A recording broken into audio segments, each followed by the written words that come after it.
Daughter of the exiled king.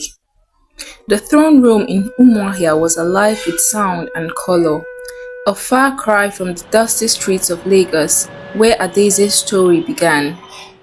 The high ceiling gleamed with carvings of ancestral faces, the walls draped in purple and gold. At the center stood a throne of dark wood topped with leopard skin.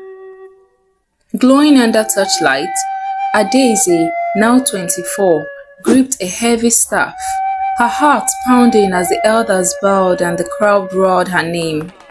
Drums thumped like a heartbeat, and masked dancers swirled around her, their chants echoing through the hall. She wasn't just the fabric seller from Balogun Market anymore. She was Adaeze, daughter of Exiled, crowned queen of her people. Her mother, Nneka, stood to the side, tears streaming down her face, while Chinedu, the young guard who fought by her side, flashed her a shy smile.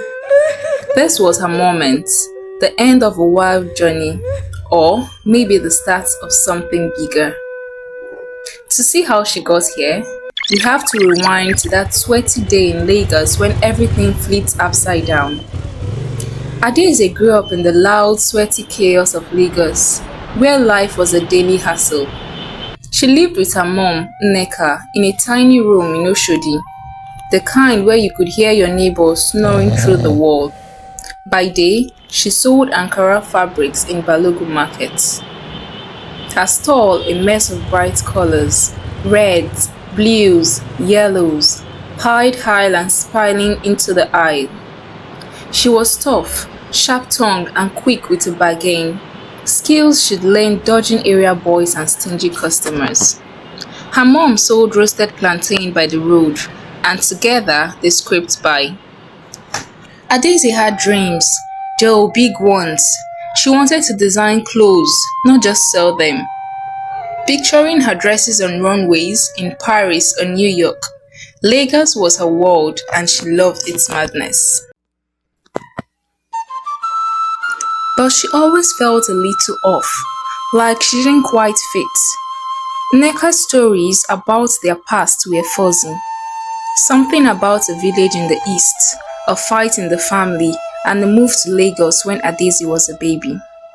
When Adaeze asked more, Nneka's face would close up. "Leave the past, my dear," she would say. And that was that. Adaeze didn't care much until the stranger showed up. It was a hot, sticky afternoon in the market. Adaeze was arguing with a customer. "Madam, 5,000, take am or leave am." When she spotted him, a tall, skinny man in a faded agbada, staring at her from across the aisle.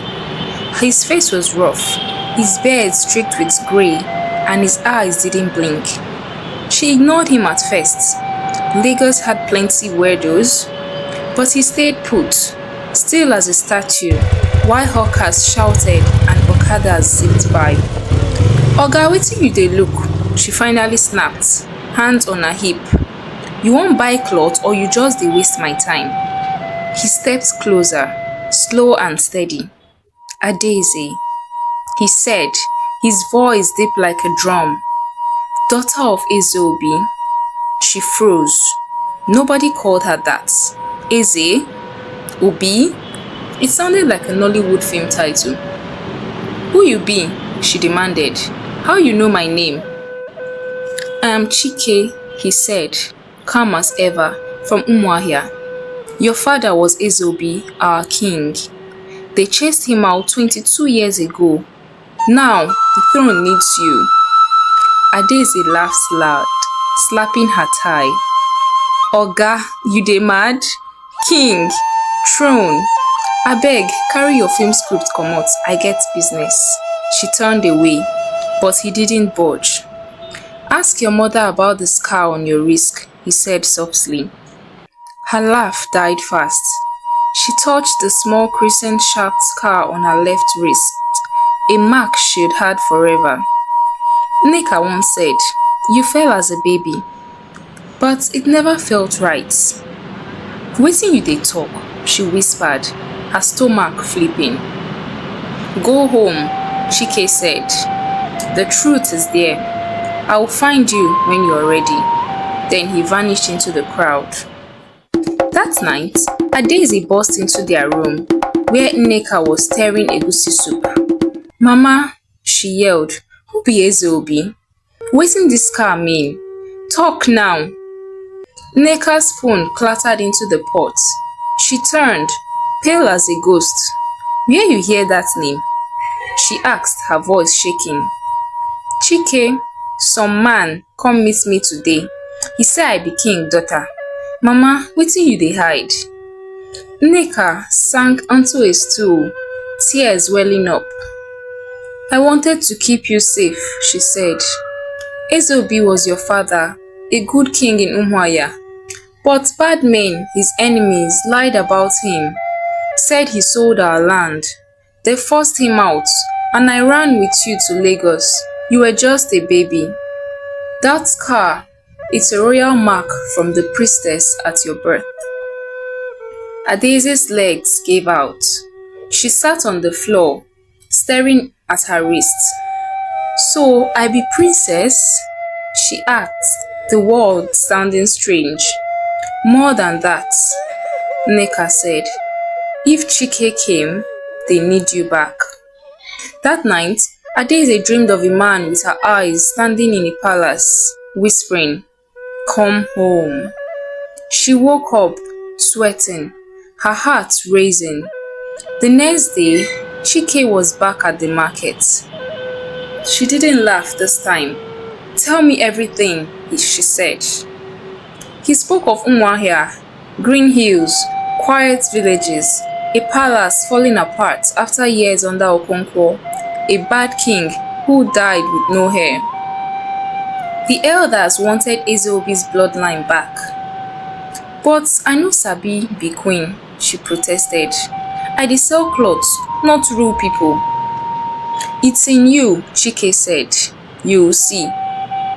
Adaeze went to her best friend, Mama T, a loud, big-hearted woman who sold lace next door. You hear this one? Adaeze said. Them say I be queen. Mama T cackled. You?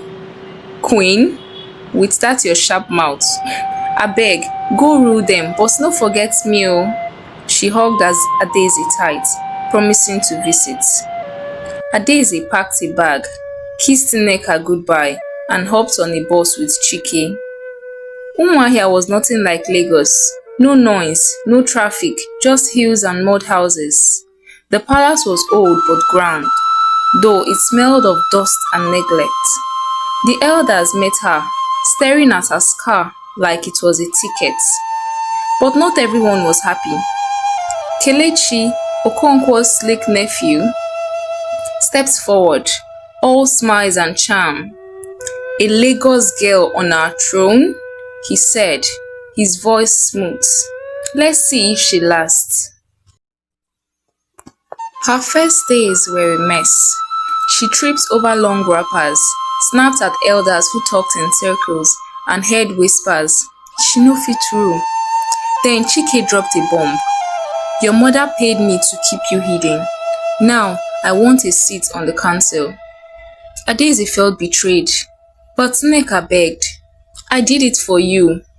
Torn, Adaeze let Chike stay, watching him close. Trouble came fast. Emeka, Okonkwo's rough brother, didn't want her there. He burned a village shouting, leave or die. Kelechi smirked, staring the elders against her. She's weak, he said. Adaeze didn't flinch. She'd faced worse in Lagos. She called Chinedu, a young guard with kind eyes, who'd believe in her from day one. We go fight, she told him. He nodded, blushing a little. She had a plan, but first, the elders demanded a ritual. They led her to a circle of fire, masked dancers chanting as she held a clay cup. Drink, they said. If you are not true, it will kill you. Her hand shook, but her father's voice from her dream echoed. You are enough. She drank, It burned, but she stood tall, the dancers cheering as the flames died down. Emeka attacked again, this time at the palace. Adaeze climbed the roof, yelling, "If I fit survive Lagos, we fit win this." Villagers grabbed hoes and sticks. Chinedu led the guards, and Mama T, who'd shown up uninvited, threw stones, shouting, "Beat them well!" In the chaos, an amulet Adaeze found in the palace glowed, blinding Emeka's men. She tackled Kelechi, who tried to stab her, pinning him down. "You think say I dey fear you? Abeg, pack well." The crowd laughed as Emeka fled defeated. After that, things changed. Adaeze fixed the palace, opened markets, and won the people over. Nneka moved in, proud and teary. Chinedu stayed close, his shy smiles warming her heart. Kelechi sulked but saw royalty, though she kept an eye on him. So, here she was, in the throne room, crowned at last. The drums beat, the dancers spun, and the amulet glowed softly at her neck. She looked at Nneka, Chinedu, and even Mama T in the crowd and grinned.